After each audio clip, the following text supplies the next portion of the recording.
I can actually say good afternoon now since it was morning a minute ago.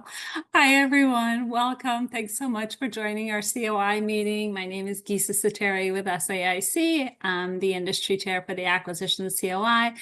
And I have my colleague Scott Simpson from CONIAG, our industry vice chair, on the call, and Andrea Heller from GSA. She's our comms chair on the call as well. Andrea, I can't see you, but she's here somewhere. And not on the call with us today, he's traveling, is Mike Scorney, who is our government chair from GSA, and Ben Margolin from MetroStar, our industry vice chair. And I'm not sure if Stephen Moya is on the chair, but he on the call, but he joined us recently as the program chair. So that's our committee. And we have, I don't know, I'm assuming that you have joined past acquisition COI events before. We have tried to stay abreast of all the activities that have been going on in and around acquisition over the past year and a half. As there's been, it's just such a hot topic right now. There's so many things happening in acquisition, and it seems quite honestly at the center of a lot of activities with the RFO changes and everything. And so we've tried to bring you the latest and greatest. And one of those is, I'm assuming that everyone's been seeing the consistent use of the MRAS, the GSA market research tool, whether it be GSA is using it or other agencies are using it. So we have someone from MRAS here today to tell us a little bit more about the tool and just the program overall and the plans that they kind of have for the tool in the near future. So without further ado, let me quickly introduce our speaker for today. We have Tiffany Chabnion, who's a market research analyst with the Market Research as a Service, MRAS, as everyone knows it, program, and the GSA Federal Acquisition Services, sits within the Office of Customer Care under FAS. In this role, Tiffany supports government customers by delivering comprehensive market research services enabled by RPA to provide actionable insights that strengthen acquisition planning and strategy. Tiffany also leads coordination of the market research training for government and industry partners and supports strategic communication and outreach for the program.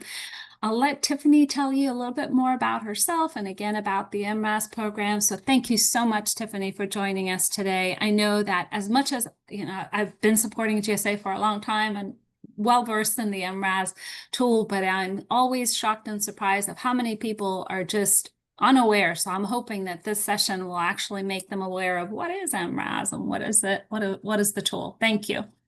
Thank you, Gisa. Thank you for that introduction, and thank you for giving the MRAS program and myself time to speak to everybody today. I really appreciate it. As you said, it's really great to get the message out there about this program and the services that we offer for our stakeholders. And so you did a great job introducing me. Again, like Gisa said, my name's Tiffany Chabnion. I'm with GSA's Market Research as a Service program. And part of my role with MRAS is to help agencies and industry understand more about the program and the services that we offer, how we help promote small businesses through the program, and how customers can use it to really engage with industry and gather valuable feedback, which I'll show you how we highlight that. I'm based in Los Angeles, and I've been with the MRAS program, oh my gosh, I forget about the timing, but I think like over 6 years, but with GSA for over 15 years. And really proud to work on this program. We've done a lot of improvements with robotics process automation. I know that that's a big topic now in today's government world. And so hopefully it can shed some light on the program and how we help promote industry's capabilities to our federal, state, and local customers.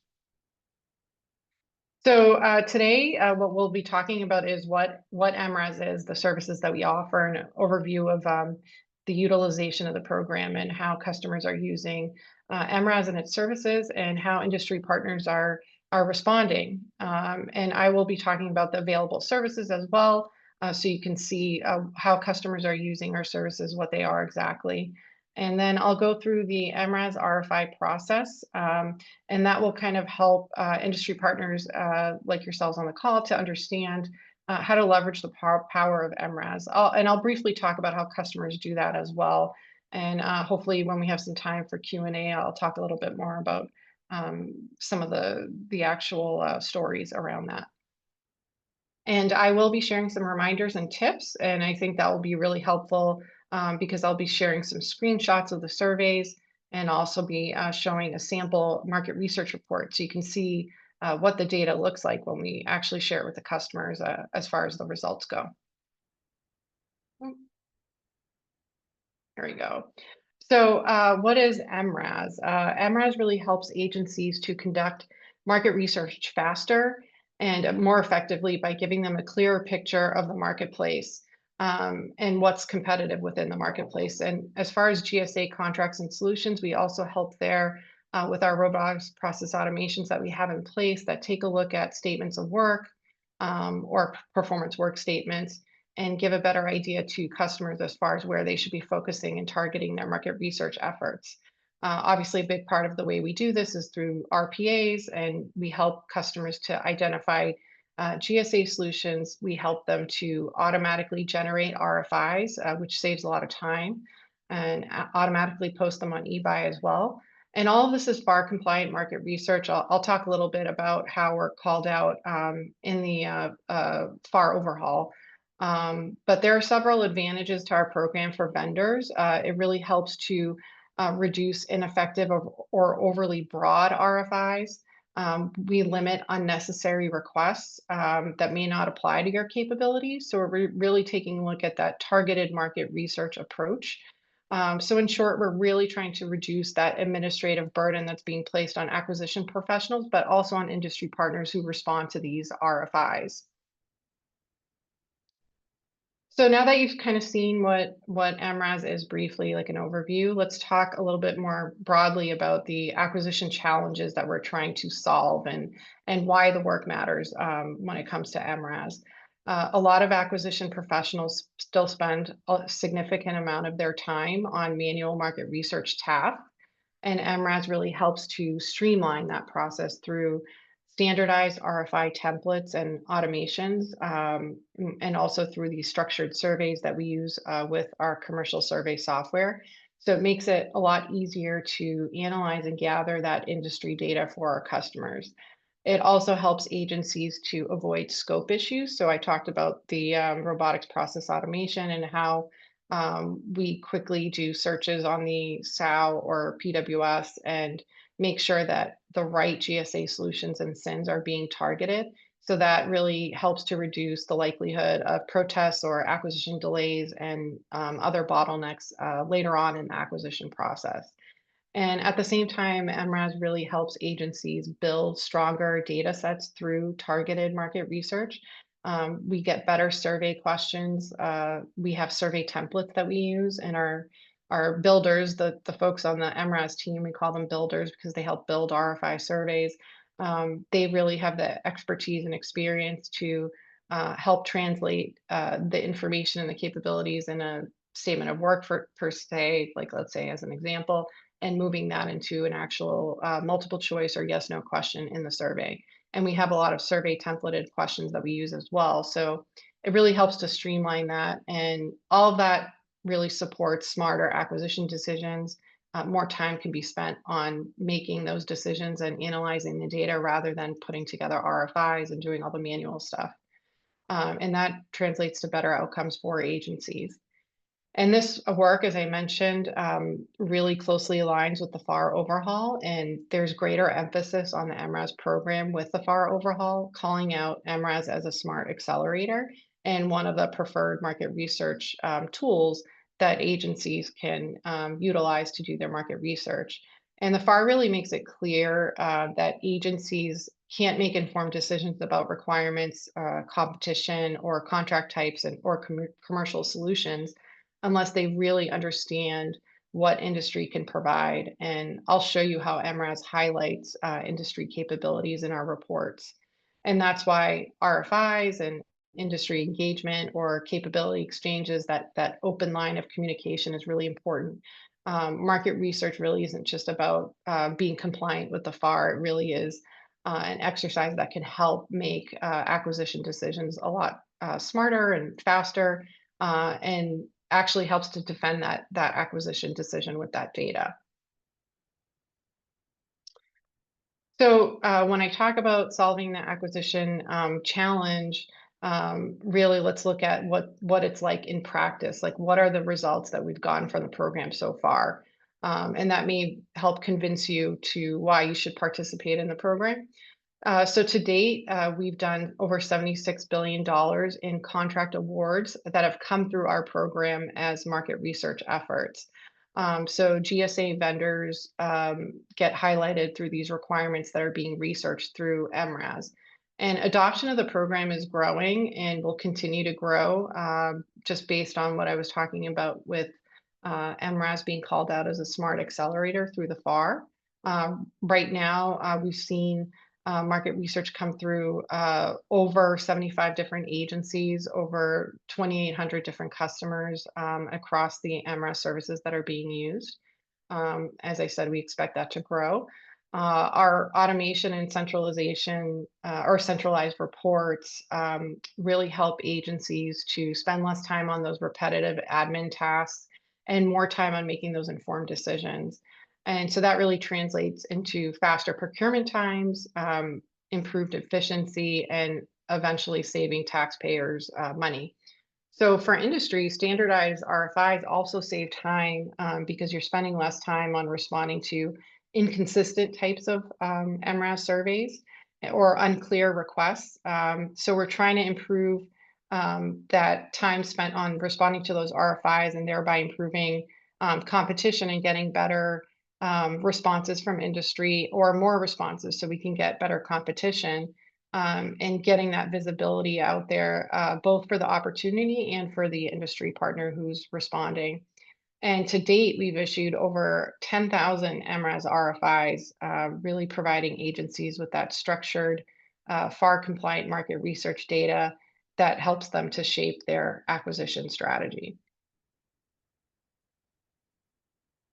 So I did mention that we were going to talk about MRAS utilization and how MRAS is being used and how GSA actually helps to bridge that gap with industry and our customers. We really help to translate the agency's needs into actionable opportunities with these surveys and these RFIs. And so we're giving agencies earlier and more meaningful insight into your capabilities as an industry partner. And one of the biggest benefits of working through GSA is the transparency. Vendors gain access to GSA points of contact. So every time you respond to an MRAS RFI as an industry partner, we share with you a GSA point of contact and the agency point of contact. So you can reach out to them and ask questions about the acquisition lifecycle and kind of help with that collaboration. And supporting small businesses is also really central to our mission. And through MRAS surveys and outreach and our market research tools, we help agencies to identify those small businesses earlier on so that they can make more informed acquisition decisions. And MRAS supports a wide range of mission areas from IT to professional services to facilities and across, as I mentioned, oh, I'm sorry, I lost the light here. There we go. And so MRAS supports, across the GSA categories. And you'll see on the bottom there the list of agencies that we support. I mentioned over 75 different agencies, so you can see the different ones there. Obviously, DHS is one of our top ones. And also, when we talk about supporting small businesses, you'll see the participation of small businesses in the program. Over 82% of our respondents are small businesses. And so I'll show you later on in the reports how we highlight small businesses in our reports. And in addition, we do have our GSA customer service directors who have been our biggest promoter of MRAS. So when I talk about adoption across agencies, GSA customer service directors are our biggest cheerleader.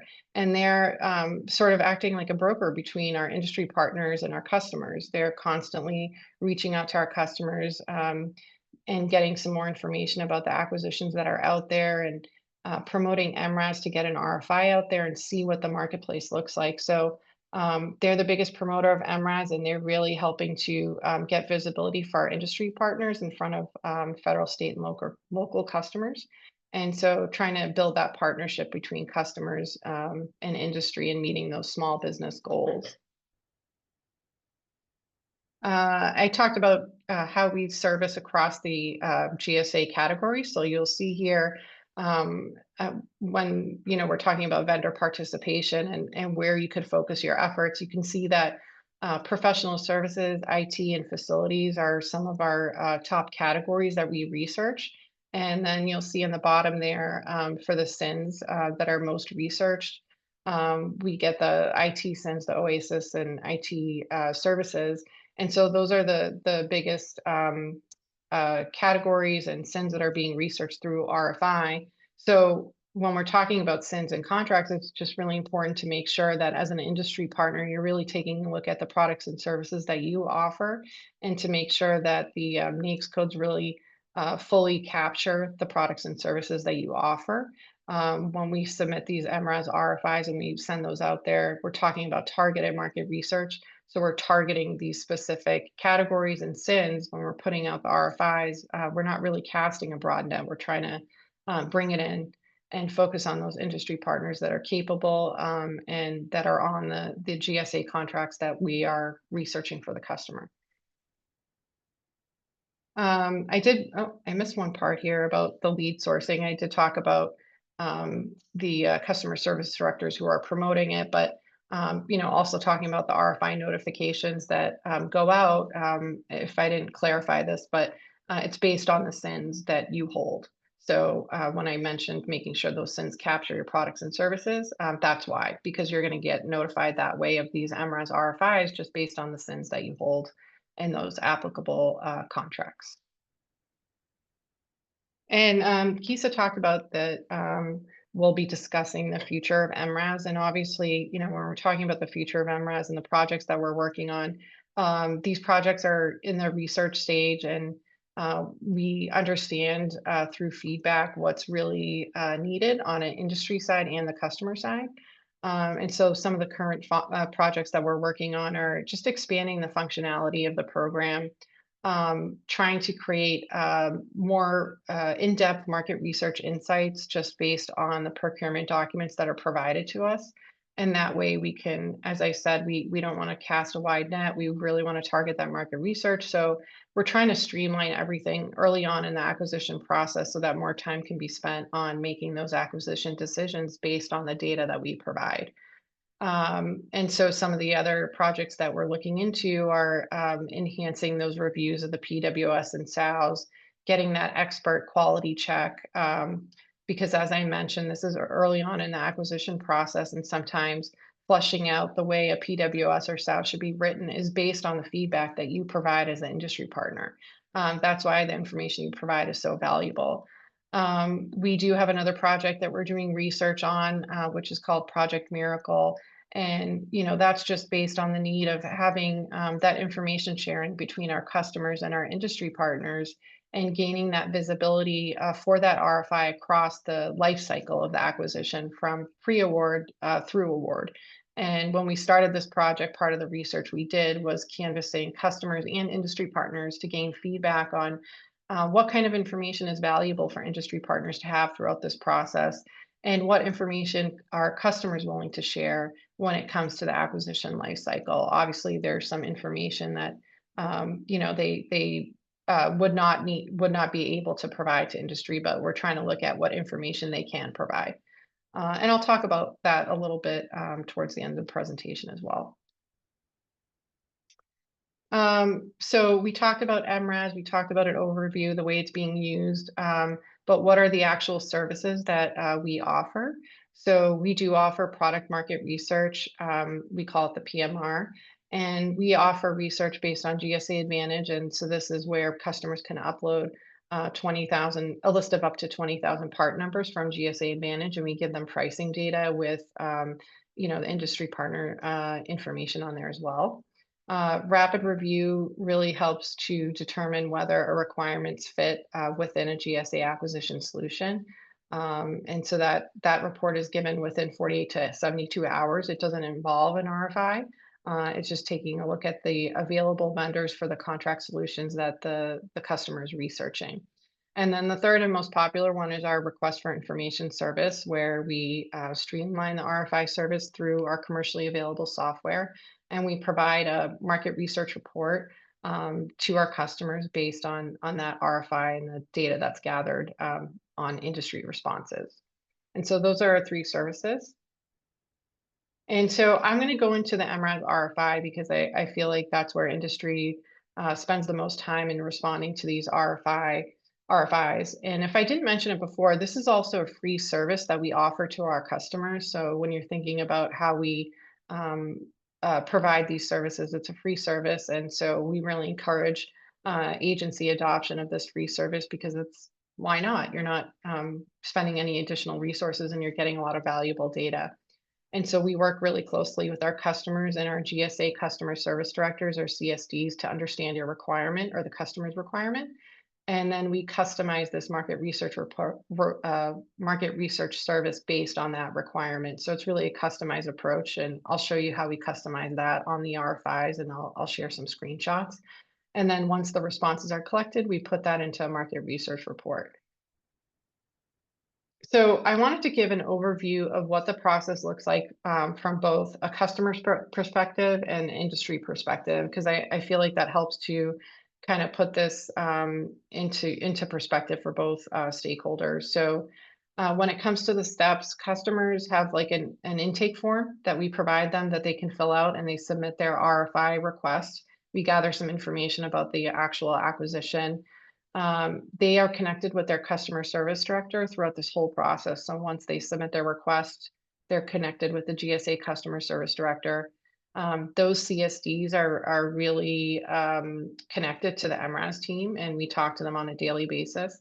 So we work with both the CSD and the customer to develop this customized RFI, and that's based on the information the customer submits on that service request form.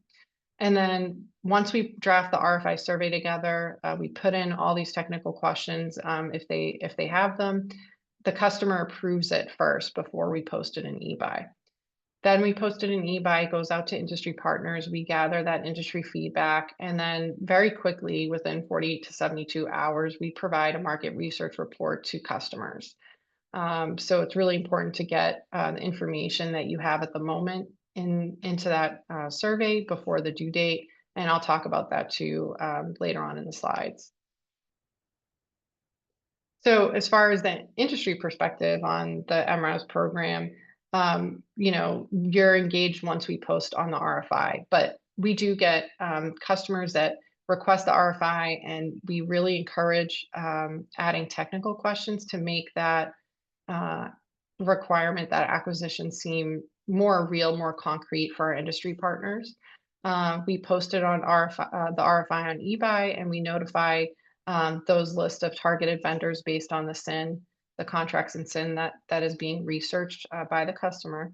And then vendors respond to that RFI via that survey link, and that's sort of how we streamline it for our industry partners. It just makes it a lot easier to respond to those RFIs through that survey rather than responding through Word documents and emails and sending a bunch of different attachments to customers via email and not sure if it's been received and what they received and how they're looking at the data.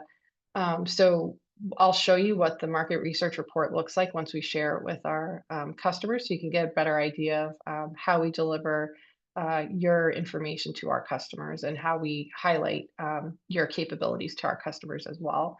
And we don't filter out responses. Pretty much the only responses that we are filtering out are references to non-GSA contract solutions.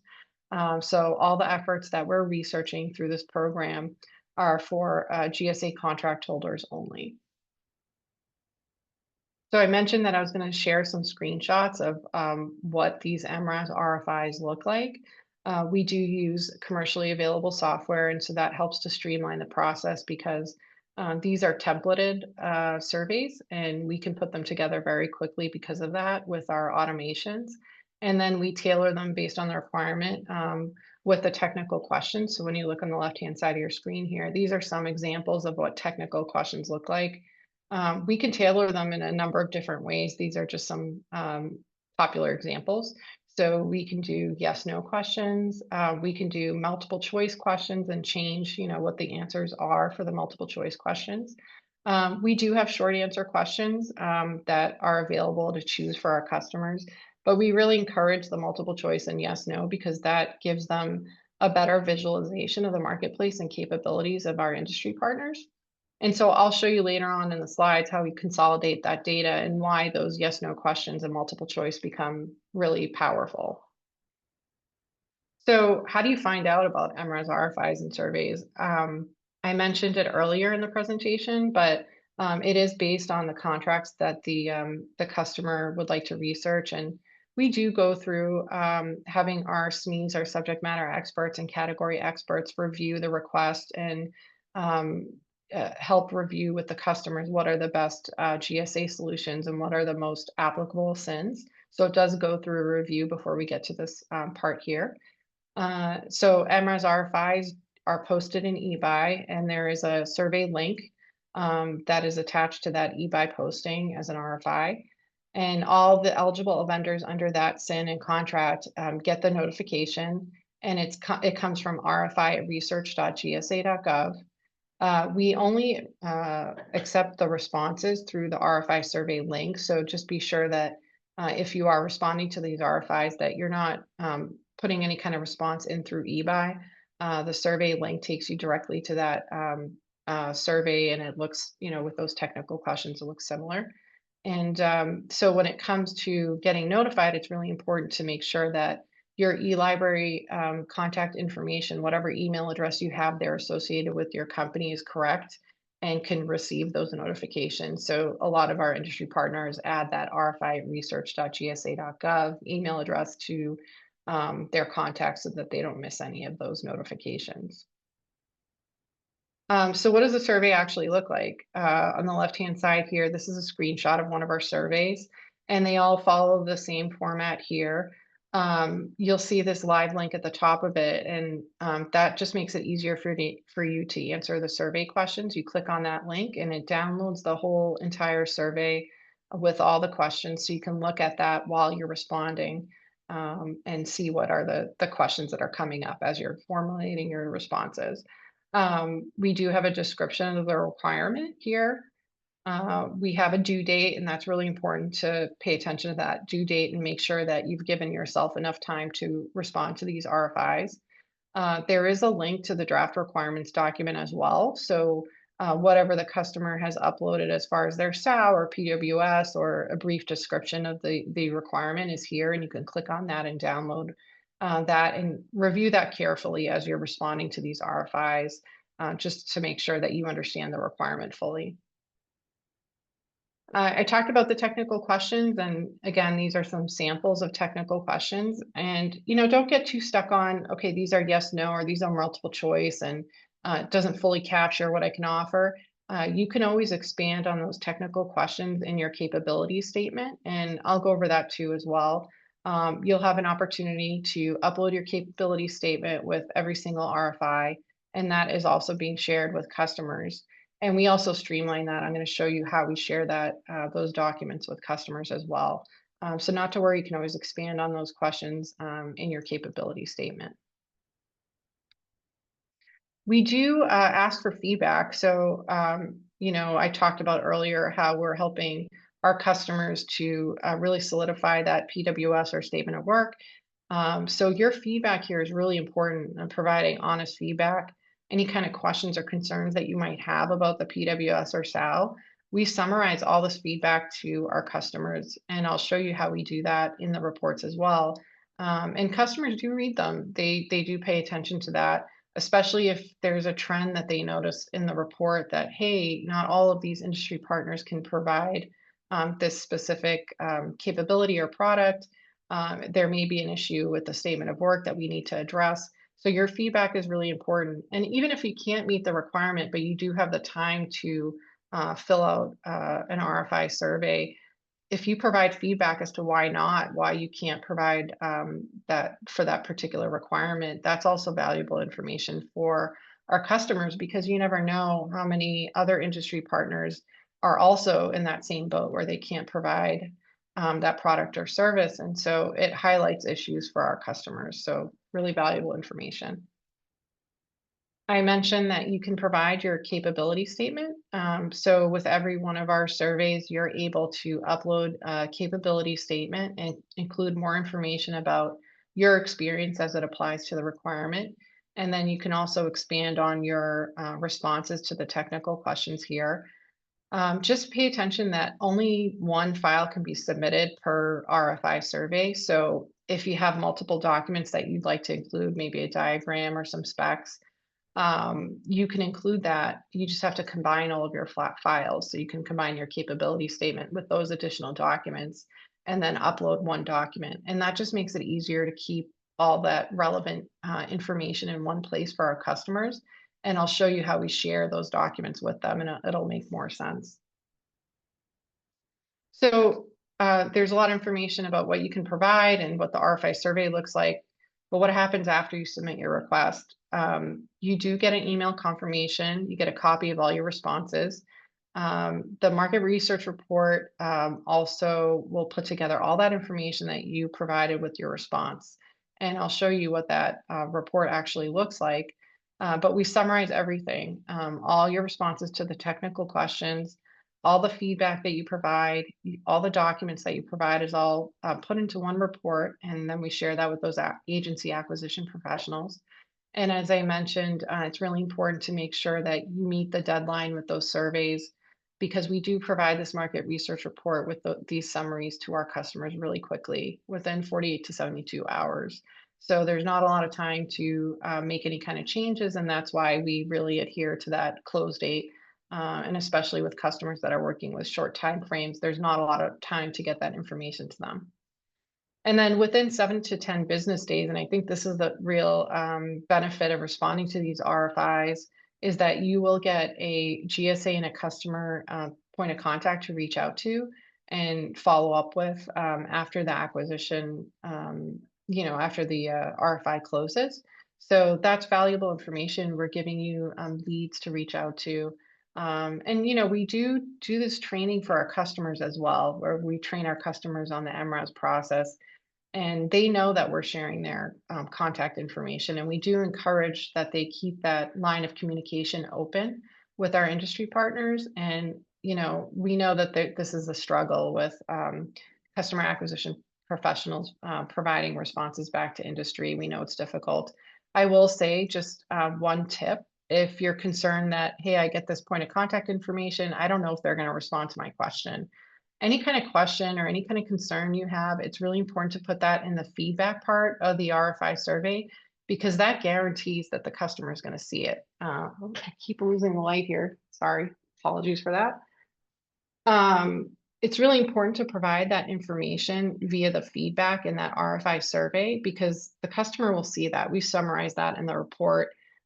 It gets put up in the first 3-4 pages of the RFI report to the customer. So that's a great way to get your questions seen by these customers. I'm going to go through some additional reminders and tips, and I hope you can get some value out of this as an industry partner. When we're talking about capability statement, I mentioned that you can upload that with your RFI. And hey, I know that it's really difficult to put together very specific capability statements to the requirement, but it's super, super important. It really sets you apart as an industry partner, providing that specific capability statement that really references the requirement and all the other technical questions that are in that RFI survey. And sometimes customers will have a list of open-ended questions that they'd like addressed too. So pay attention to the instructions in the RFI. It's your chance to sort of highlight all the capabilities of your business. It's your way of pitching your capabilities to our customers. So whenever you can, uploading a specific capability statement is the way to go. If you don't have time to do that and you can only provide something general, you only have the time to, fill out those yes, no questions and multiple choice questions, I still think it's valuable to respond with the information that you have and whatever you can provide, whether it's specific or not. It still really helps to give the customers a better view of the marketplace. You may be the only industry partner that responds. So, if you don't have time to upload that specific capability statement, but you do have time to provide some sort of response, that's still valuable. I think that's still helpful. And if I didn't mention this, I don't think I mentioned this earlier, but when you respond to an MRAS RFI, it's not your only chance to get visibility in front of that one customer. We do keep these reports on hand up to 18 months, and we will share these with other customers who have similar requirements if they ask for it. So we may have a customer that's working with a really short timeline and they come to us and they say, I don't have time to put out an RFI, but do you have any market research that you've done in the past for something similar? And our customer service directors will reach out to us and we'll take a look at past RFI reports. And if we find something for a similar requirement, we'll share that with that customer. So you may be getting visibility in front of multiple different customer agencies and you just don't know. So really valuable benefit to that program. With the capability statements, as I mentioned before, combining your documents is important. And then when it comes to the technical questions, I did mention this. This is your chance to expand on those technical questions, especially for the ones that you answered no. So if you answered no and you want to expand on why you answered no, that's your chance to do it in your capability statement. And for most of our RFI surveys, the capability statement is optional. There are some instances where the customer agency may require it, and that will be, in the RFI survey. But it's highly encouraged, as I said. A lot of agencies see that capability statement, and it sets you apart from other industry partners. When it comes to the attachments, if you're submitting a response to our RFI, it really guarantees that your information is included in that report to the customer. As I said, we're not filtering out industry partners based on your responses. So, when you respond to these RFIs, your information is provided directly to the customer. We don't recommend, even though we provide that point of contact information, we don't recommend emailing attachments to customers after the fact. It's really hard for these acquisition professionals who are working on multiple different acquisitions at the same time to keep track. And so it's really important, any attachment that you want included with your response, to include that in that survey response the first time, instead of sending them to those POCs, because they can be easily missed that way. With points of contacts and questions, I know it's valuable that we provide that point of contact information. You do get that POC information 7 to 10 days after you submit your response. It just gives acquisition professionals some time, some leeway there. And it's only provided to vendors who respond to the RFI. So again, if you can't provide super specific responses and you can only provide something general because that's the only way or the only amount of time you have to do it, you're still going to get the agency POC information. So there's a benefit there. Just pay attention to the timelines there. So if you do ask for the POC information, we don't send them out after 45 days of the RFI closing. You do have the opportunity to submit questions and the optional feedback. As I said, I think that's the best way to do it. If you know the questions at that time, include it in that feedback section, because we summarize all that feedback to our customers. And again, I know we talked about early on in the presentation, sort of strengthening that relationship with customers and industry. I know it's difficult to get responses. Customers do respond at their discretion. Again, they're probably working on multiple acquisitions at the same time. They more than likely get a lot of industry questions at the same time for those RFIs. So we know that they don't always respond, and that's part of the research that we're doing with the MRAS team, is ways that we can improve that line of communication. MRAS doesn't provide the details of the acquisition strategy. So if you're looking for information like that, your best bet is reaching out to the customer agency POC or including in the feedback. We don't always get information or updates from customers as well. So that's like a constant challenge for the MRAS team. So, feedback, POC, that's your best bet. I did mention that we're going to go through the RFI market research report so you can see what information we're actually sharing with our customers. So I'm going to go through some screenshots, and these are just samples. And all of our MRAS RFIs, the reports that go along with them, follow the same format. So when talking about the MRAS RFI report, the report really is giving agencies a comprehensive view of the marketplace, and we include socioeconomic participation, the data that goes along with it, industry feedback, we summarize that, and we also provide the overall vendor capability with those capability statements. And so acquisition professionals are using these reports for narratives and analysis that they can use to support their acquisition planning and their decisions. And this is how they document their market research efforts. So in the next few slides, I'll walk through some samples of what these reports look like and how agencies are using them throughout the acquisition process. When it comes to the results and the benefits, as I mentioned this a few times, it's really giving you visibility in front of the customer as a potential source. And we'll show you in the reports how we highlight your information. It also gives you access to those points of contact within GSA and the customer agency. And it does result in additional business. I talked about the $76 billion in awards. That is to industry partners on GSA contracts. And your feedback and questions really do matter. I'll talk about it probably later on, but providing that feedback is really valuable, and it does help with the acquisition planning process, and sometimes can sway customers to award to a GSA contract holder or to one of the respondents to our RFI. So it's valuable information that the customer really is paying attention to. And as far as agency acquisition professionals, I mentioned this, they do get that data and visuals that they can support their acquisition planning. It helps with those reports to the Office of Small Business. They use those for narratives with their acquisition planning. It does give them that comprehensive overview. So this is an example of what the actual report looks like. And so there's two reports that go along with that MRAS RFI. They get an executive summary and they get a source data. So this is the executive summary report. This is like the second page of the document. And it gives the customer a lot of information up front with the total number of responses.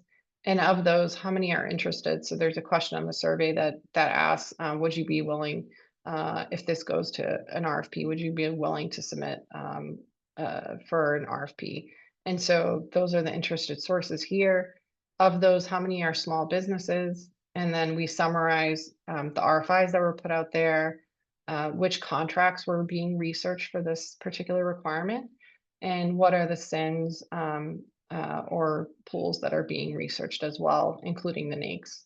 And so these breakouts here in the charts are based on your responses to the RFI. So we asked, what do you think is the recommended contract or NAICS or SIN? And then we break that out here based on the number of responses. And then I mentioned we are highlighting the socioeconomic status as well of all the respondents here. And then this is also broken out in more detail and further pages of the report. We also summarize the commerciality of the respondents as well. So there's a lot of valuable information here. It's just giving a high-level overview of capable vendors. Then we get into the details in the executive summary. As I mentioned, we summarize that feedback so you can see by company and whether they're willing to submit an offer is also included here. And then the SINs and NAICS that they hold. And so all this information and the feedback that you provide is summarized here. And so this is like the third page of the report. So the customers are seeing this right away. And then we also provide a list of the interested sources. So this is like a directory that they can reference within the report. Gives the company name and all the point of contact information, and also provides their business size so they can quickly see which are small businesses. And then we also provide the link to the capability statement. So this is where I was talking about combining your files and making it easily accessible for our customers. So this is why. There's one link, they click on it, they get all the documents that are related to your response. And so it's super important to put everything together. If you send another email to the POC with a different set or additional documents, they may miss it. It's a lot easier for them to reference your response and your documents via this link here. So with the technical questions, this is just a summary of the technical questions. They do get your responses per question. But with the executive summary, we're just trying to give them an overview so they can quickly sort of get some trend analysis, if you will, with the summary here. So when it comes to these technical questions, the ones that are in blue are where industry has responded, yes, I can provide this capability. And then in red is no. So they can actually see pretty quickly, like this question here that's asking if they're compliant with this earned value management system or not. Could be a problem area where a number of the vendors can't meet this capability and aren't compliant. So it's just highlighting, very high level for our customers. I did mention that we provide all the very specific detailed responses that you provide. So this is the source data report. This is the second piece of the report that the customers get. It's basically the raw data. So every piece of information that's collected in your survey response is included here, down to the time and date that you responded. So we break out all your company information, your business size, socioeconomic status, how you responded to these technical questions, whether you answered yes or no, what are your multiple choice selections, and then we also summarize your responses to the open-ended questions too. So every single response that you provide is in this source data report. But so why do we provide this report? The customers can make their own breakouts and analysis or trend analysis of this data. So if they want to filter it based on a specific technical question, they can do that easily. So it really saves them a lot of time, and it really helps them to not miss any capable vendors by using this data. So it's really powerful data. I'm coming to the end of my presentation, and I really appreciate the time. I wanted to share some of the quotes that we got from our customers regarding the program. We get so much feedback from our customers saying, like, I didn't realize this was a free service. I didn't realize how quickly I could get data. I didn't realize how targeted it is, and how much valuable data I can get. We really get a lot of positive feedback. We do get other feedback on ways that we can improve the program, and I can definitely say it's a testament to our customers and industry being open-minded, sharing that feedback with us about how we can improve our program. And I think that's really the reason why we're doing so well and it's being adopted and used so broadly across federal, state, and local agencies. We do have a monthly training where we go a little bit more in depth on responding to these RFIs, and we do have monthly sessions that are held every month. You can click on the link once you receive this presentation, and you can actually register for these events. They're held at the same time every month. We do have subject matter experts from our MRAS team who join the call as well. And we save about 15 to 20 minutes for you to ask questions. So I think it's really valuable. Each session is a little different depending on the questions that are asked. You can kind of see what other industry partners are concerned about, what they're asking about, what the conversation is about. We do share any kind of changes to the program here. We offer additional resources, and we also have one of our Apex accelerators who joins us every month, and she's really a great resource. She talks about capability statements and how to better position yourself and market yourself in front of these customers with these requirements. So really encourage attending their great sessions. We do have some additional resources too. There is an industry help request form that you can fill out, and that really helps if you have any kind of questions. You can email us at rfi@research.gsa.gov or visit our website. There are some additional training links here that you can reference and just help with vendors who are not already on GSA contract. Thank you so much for your time and listening. I really appreciate it, and I hope we have some time for questions. I'm going to stop sharing. Stephanie, thank you so much. That was fantastic. I feel like we got a behind the scenes of MRAS and then also just the overall understanding of MRAS. So that was fantastic. Thank you very much. I think we had a number of questions in the chat. Andrea, do you want to run through any of the questions that you saw?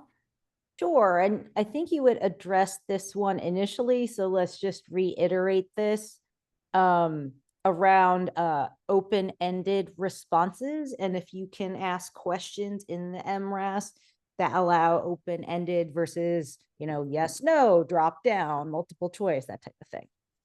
Yeah, I think open-ended questions, we give you about 500 characters, I think. So if you do have a longer response, you can definitely include that in your capability statement. I think that's the best place to put it. If you put in the feedback, it kind of might get lost in the weeds a little bit. So definitely highlight that in your capability statement if you need to expand on it. You had mentioned, the submitters, points of contact, listed in the MRAS survey responses. Hold on one second. I'm going to read it verbatim from Carrie.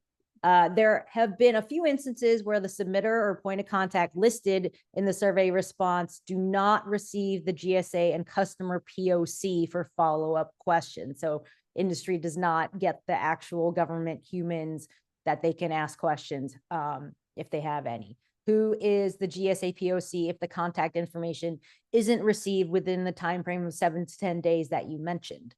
Yeah. So there's a number of things you can do. There's an industry help request form. It's highlighted on our website. If you go to our website, buy.gsa.gov, you can submit a help request form and get that point of contact information if you didn't get it. And we monitor those every single day. You can also reach out to us at rfi@research.gsa.gov, for asking for the same information.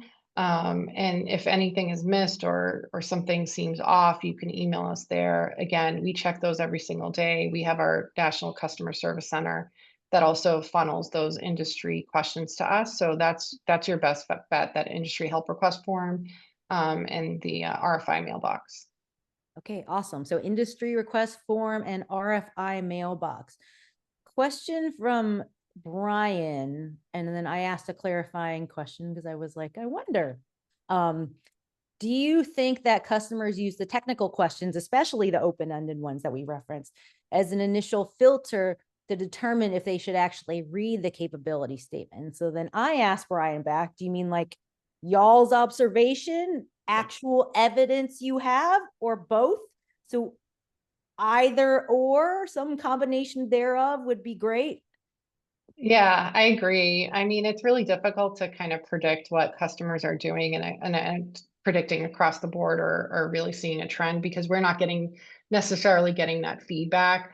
I will say that, I'm sure they're reviewing both, especially for more complex requirements because they don't want to miss out on some kind of capability that maybe an industry partner can't provide and then get stuck in a situation where, oh, they can't meet these requirements and we don't have a list of capable vendors. And so that goes back to specific capability statements, like making sure you have a specific capability statement is really going to help make sure that, these customers are reading them. If they constantly see general capability statement, I wonder if they really read those, but more specific ones, I think really set you apart. So you had mentioned, I think somebody had asked about tracking of stuff. What trends and information are being tracked for small businesses versus full and open competition? And what other trends or information are you tracking in general that folks find to be helpful? Yeah, I mean, we're definitely tracking the small business participation. I mean, I gave that percentage of 82% of industry partners who are responding are small businesses. We do have a dashboard. So when I talk about the different categories that we research, it's definitely going to be IT, professional services, facilities. Those are our top 3 categories. We have the 54151S is one of the IT category IT SINs that are heavily researched, including the 518210C for the cloud computing. And then there's like a financial management consulting, that 541611. So those are the top SINs that we're researching.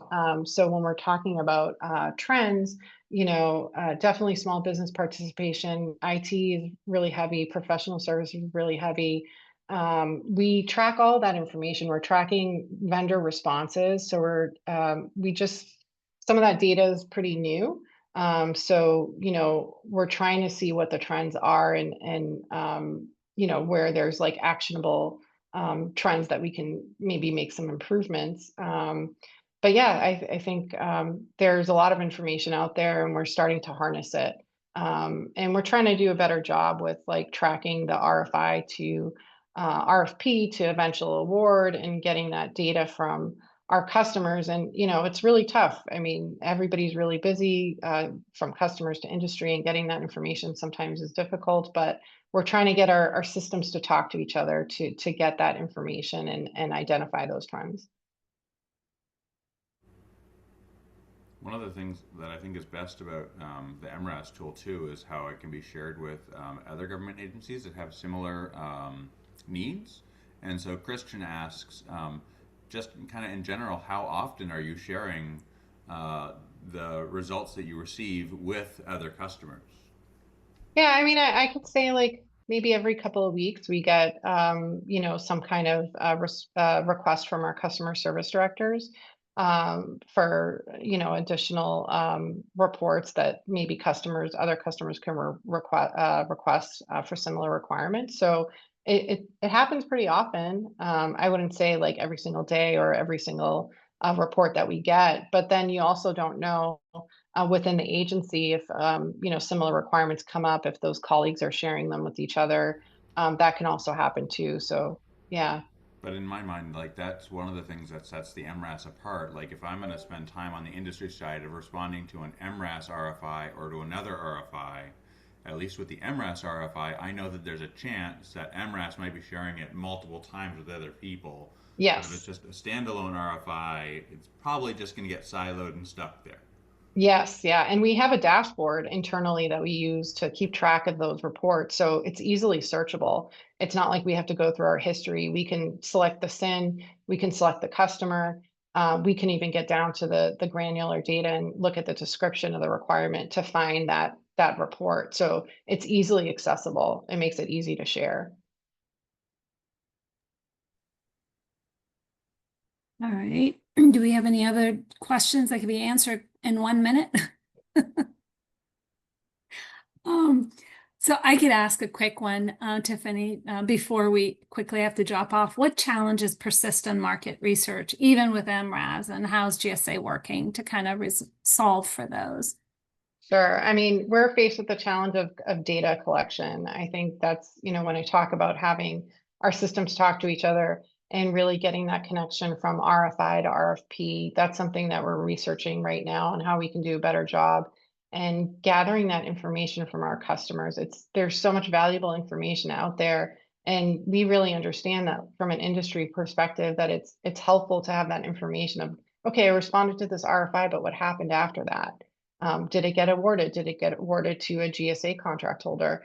And so that's part of the research that we're doing with Project Miracles, trying to gather that information and then find a way to make it accessible to industry, while also respecting the fact that, our customers can't always share all of their acquisition strategy and insights. So, getting that information, finding a way to share it, getting the information on the full acquisition lifecycle, that's definitely a challenge. But I think, we're making a headway with the research. Fantastic. Thank you so much, Tiffany, and thank you to the GSA MRAS team for joining us today. This was very, very helpful. I could have probably stayed on for another 30 minutes because I have more questions, but we really appreciate it. Thanks to our audience for joining us today. We really appreciate you being here. If you have suggestions for other topics, don't hesitate to reach out to our team and join us on June 10th from 1 to 2 when we have Megan Hockala, who used to be with GSA FedSim, now on the industry side, kind of providing her feedback on how she sees industry could be reacting to all the changes in the federal acquisition world. As things are coming out faster and with quicker turnarounds and so forth. But with all of that, thank you all very, very much and look forward to seeing you hopefully on June 10th. Thanks, Tiffany. Thank you so much. All right, bye.